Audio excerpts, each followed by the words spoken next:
Boa noite a todos. É uma responsabilidade grande começar, então.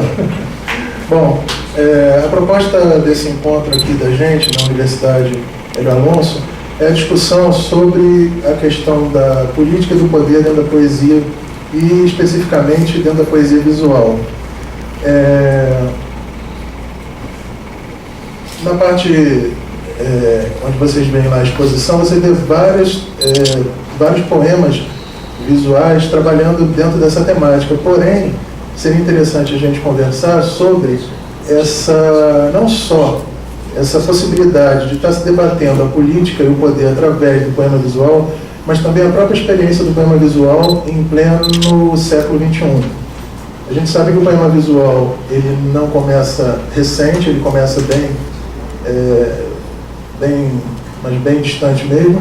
Alguns vão situar ele na França, como Mallarmé, no fim do século XIX, e, enfim, a partir de... Alguns colocam isso como ponto de início, né?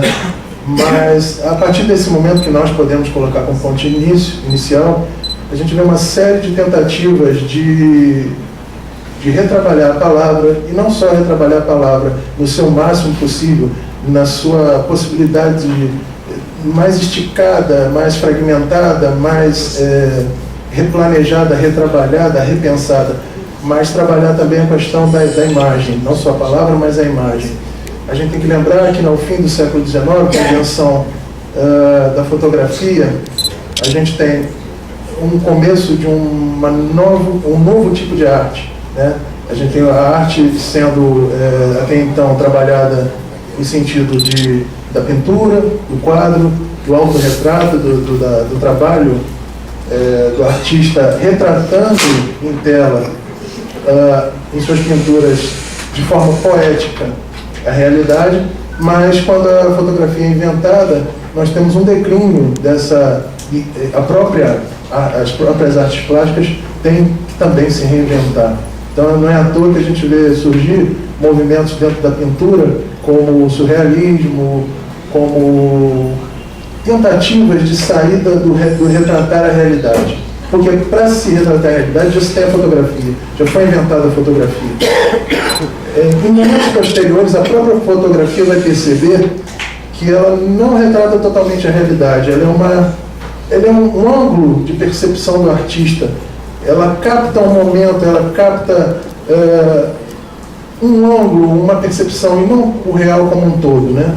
A própria literatura vai percebendo que a questão realista, né, que se coloca ao fim do século XIX, o realismo, o próprio parnasianismo dentro da expressão poética, vai vendo que não há como, em literatura, se transportar de modo completo, íntegro, na integralidade, o real. O real precisa ser retrabalhado pela arte, pela poesia e pelas artes visuais. Então, hoje o que a gente vê, por exemplo, a fotografia sendo elevada ao caráter de arte, é uma coisa que é, como a gente pode dizer, é uma coisa que já vem sendo trabalhada ao longo dos anos, né? Essa percepção da fotografia cada vez mais como arte, cada vez mais como recriação dessa realidade, não como a realidade. Então, se a própria fotografia pode recriar e é a recriação de uma realidade, como a gente vai dizer que a literatura é o captar da realidade? Não, de maneira alguma. Por mais que o realismo levantasse como bandeira no século XIX, que ele estava captando a realidade, que ele estava colocando no papel, o mais detalhadamente. Você vai pegar, vai ler Madame Bovary de Flaubert e vai ver, poxa, ele detalha páginas e páginas e páginas e páginas, o quarto em que a Madame Bovary vai se encontrar com o seu amante. Por mais que ele consiga quase que retratar fielmente o espaço, ele não vai conseguir colocar a realidade na literatura. A literatura é sempre uma recriação, um recriar dessa realidade. Então, a poesia foi seguindo também esse aspecto de quebra, de ruptura ao longo do tempo. Ela foi cada vez mais deixando a palavra ocorrer em paralelo a umas novas possibilidades experimentais, com a possibilidade da visualidade, da visualização, da contemplação do poema, a exploração do desenho do poema, do formato do poema. Todos esses experimentos foram sendo trabalhados ao longo do tempo, a partir do momento, alguns críticos, a maioria deles, colocam a partir de Mallarmé, na França. O próprio Baudelaire, algumas pessoas colocam também nesse bolo de poetas que procurou sair daquela poesia formal, das formas fixas, do respeito às normas, do respeito à tradição, para uma quebra da tradição. Então, o que a gente vê hoje de poesia visual nada mais é do que cada vez mais uma tentativa de quebra sucessiva com o que veio anteriormente a ela. Uma recriação cada vez maior dessa realidade, uma recriação cada vez maior das rupturas que foram acontecendo ao longo do tempo, né?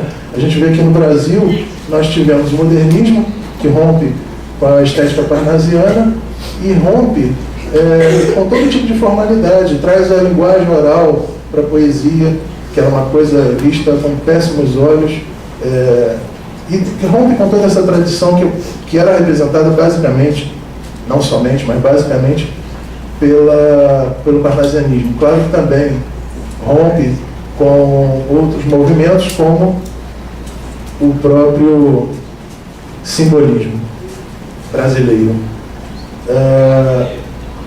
Pós-modernismo, nós vemos uma sequência de novas tentativas, de novas experiências, de tentativa de recriação da literatura, da recriação da palavra, da recriação da poesia, do poema. O professor Joaquim Branco faz parte dessas vanguardas que tentaram repensar e repensam cada vez mais a poesia, o retrabalhar da poesia, qual é o papel do poeta. Isso é uma coisa que hoje em dia eu me pergunto cada vez mais, cada vez que eu estudo cada vez mais e mais a literatura, eu fico pensando, será que é papel do poeta do século XXI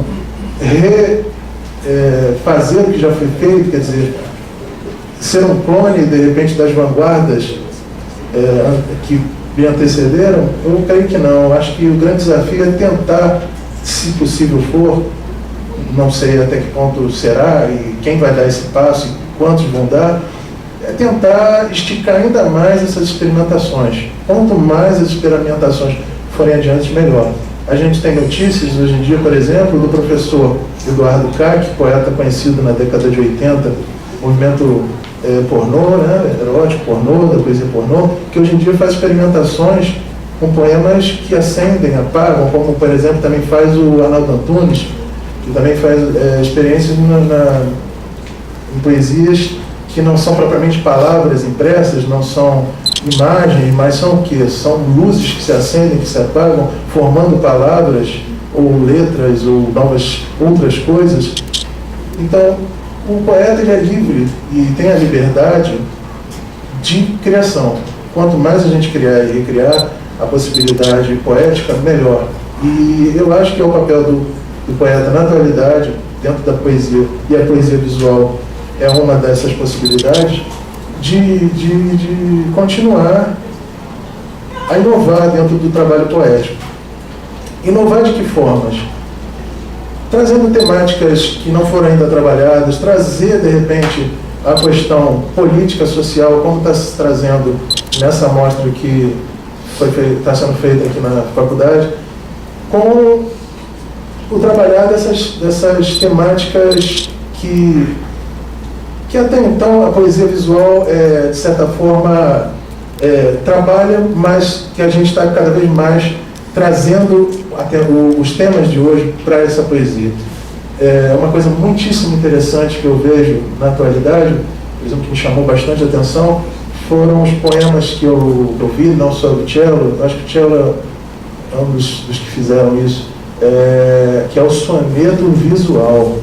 O Cello com um soneto onde ele representa assim a cerca, que eu não me recordo o nome do seu soneto, que é uma cerca de... Haikai para o Sem Terra. Haikai para o Sem Terra. Mas tem um soneto seu do soneto da bala, né? São vários tiros. Eu fiz um poema visual também com essa conotação política que o Marcelo comenta, que se chama Soneto das Ditaduras. das ditaduras que houveram no nosso continente, e todo mundo sabe que os sonetos são aqueles 14 versos, né? 2 quartetos e 2 tercetos. Então eu fiz cada verso, cada linha, eu peguei o verso alexandrino, que são 12 sílabas poéticas, então cada verso são 12 tiros na parede, 12 balas na parede, que é uma alusão às balas, aos projéteis de 9 milímetros que atravessavam os corpos dos fuzilados, ficavam cravados nos paredão, né, nos paredões das ditaduras. E é uma alusão a esse passado muito recente ainda no nosso país, no nosso continente, né? O mais interessante, inclusive, dentro desse mesmo poema do Cello, é que ele consegue, inteligentemente, cada bala que é as tônicas, né, se não me engano, 6ª, 8ª e a 12ª, né, você vai pontuando e tentando fazer ao máximo visualmente a reprodução de um soneto, uma estrutura do soneto, né? Ele tenta ao máximo respeitar o soneto, porém um soneto visual, coisa que parece inconciliável, parece de alguma forma que não se pode fazer isso. E mais uma vez a poesia mostra que há uma liberdade de atuação e de criatividade, onde a gente pode ampliar a produção do poema. O que pode ser um entrave para a poesia? Eu acho que a criatividade não tem entraves, então a poesia visual ela vai nessa da criatividade. Eu vi coisas, poemas ali na exposição interessantíssimas, de misturar a imagem que apareceu no jornal, televisão, com palavras, misturar a interação entre a imagem, se não me engano, da violência, do professor que você me mostrou, e com letras, a letra interagindo com a imagem, assim, de uma forma muito intensa. Então, até onde a gente pode esgarçar o poder da palavra para que ela signifique poesia, para que ela soe como poesia, para que ela faça aquilo que a poesia, a meu ver, é o papel da poesia, que é a provocação, provocar o leitor, sacudir o leitor, dar uma sacudidela mesmo no leitor e falar, olha, você percebeu isso, você viu isso, você notou isso na realidade? Quer dizer, é um aspecto da realidade que o poeta vê, e aí você pode remeter àquela questão do poeta como um profeta, como um vate, mas o que esse poeta viu e retratou no seu poema, que o leitor de repente não viu e agora toma um susto ao ver o poema desse poeta. Então, quando eu vi o soneto do Cello, eu fiquei assustado. Meu Deus, soneto visual? Seria isso possível? Fiquei assombrado com a possibilidade da experimentação. Então, essas vanguardas, essa experimentação contínua, que a poesia se coloca sempre, a poesia é rebelde por natureza, ela não sabe lidar com essa imobilidade, ela não consegue ficar parada, ela é inquietante, ela é inquietadora, ela inquieta o leitor, ela inquieta quem a faz a estudar mais, a tentar ir além, a tentar buscar o que a palavra, o que o visual pode trazer, é o que cada vez mais eu vejo presente na atualidade com a poesia visual. Outra coisa interessante eu gostaria de destacar aqui para vocês, quanto ao poema visual, a gente tem tido hoje em dia, não só dentro da poesia visual, mas eu tenho visto na internet coisas maravilhosas. Claro que a gente vê coisas que não são tão interessantes, que são, às vezes, até letra de música, como eu estava até conversando com o professor Ronaldo Werneck, é coisa que me interessa muito hoje em dia estudar a questão da letra de música e do poema, letra de música e poema. A gente, a meu ver, né, isso é uma discussão muito longa, se é letra de música, se a letra de música é poema, se poema pode servir como letra de... Essa é uma discussão enorme, a gente vai, assim, quase que ter uma discussão aqui futebolística. Uns vão defender que pode ser poema, pode ser letra, terrível, não vou entrar nesse mérito. Porém, acho interessante que, a meu ver, existe muita letra de música na internet, porém, existe também muita coisa super, super interessante na internet. Como eu vejo, por exemplo, experiências neodadaístas. Neodadaísmo na internet, que eu achei maravilhoso, pegar livro assim no lixo e começar a brincar de apagar palavras e deixar palavras, né? A gente sabe que o dadaísmo brincava muito com essa coisa do inconsciente, que Freud, o dadaísmo sendo um movimento do início do século XX, e Freud com seus estudos fim do século XIX, início de XX, influencia demais o surrealismo, o dadaísmo, todas aquelas vanguardas de início do século XX. Mas é interessantíssimo você ver que o dadaísmo agora ganha uma nova versão, um neodadaísmo. Novas experimentações dadaístas, novas experimentações visuais, poemas que a gente não imaginava que a visualidade a gente pensava que tudo tinha se esgotado, mas não. Existe a criatividade do poeta, ainda consegue alcançar novos patamares. E isso é que eu acho que é o grande desafio da poesia. Claro que nem sempre a gente consegue matar tanta cabeça e falar, pô, vamos seguir e fazer coisas assim, nunca feitas. Muita coisa que a gente imagina que tenha sido, que é uma coisa nova, já foi feita há muito tempo. Você pega Bernardo Guimarães, o autor de Escravo e Isaura, e ele já tinha escrito poemas com palavrões, assim, e também a mistura de palavras em outras línguas, como o espanhol. São experiências que a gente às vezes pensa. Outro dia eu estava pensando que, poxa, isso é da poesia marginal, caramba, que bacana, misturar o espanhol, o inglês com o português, não é nada. No século XIX, eles já estavam experimentando alguma coisa nesse sentido. Então, toda vez que a gente pensa, poxa, será que eu fiz alguma coisa nova? Alguma coisa... É difícil, né, fazer alguma coisa nova quando tanta coisa já foi feita, mas sempre há alguma coisa que a gente pode, de repente, começar a explorar. Às vezes não como individualidade, mas sim como movimento de grupo.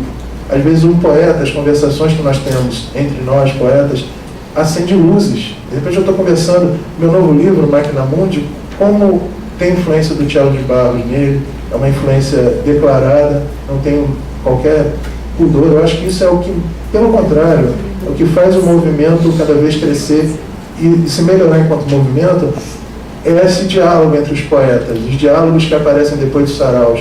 São as trocas de informações. De repente eu já vi poetas pegarem às vezes ideias minhas e melhorarem até. Já vi poemas melhorados, retrabalhando situações que eu tinha trabalhado no meu primeiro livro de poesia.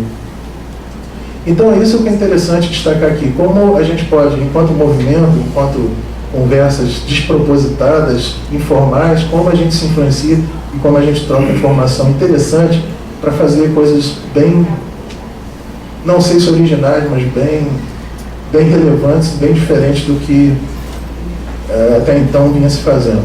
Eu acho que, Thiago, falei até um pouco demais, né?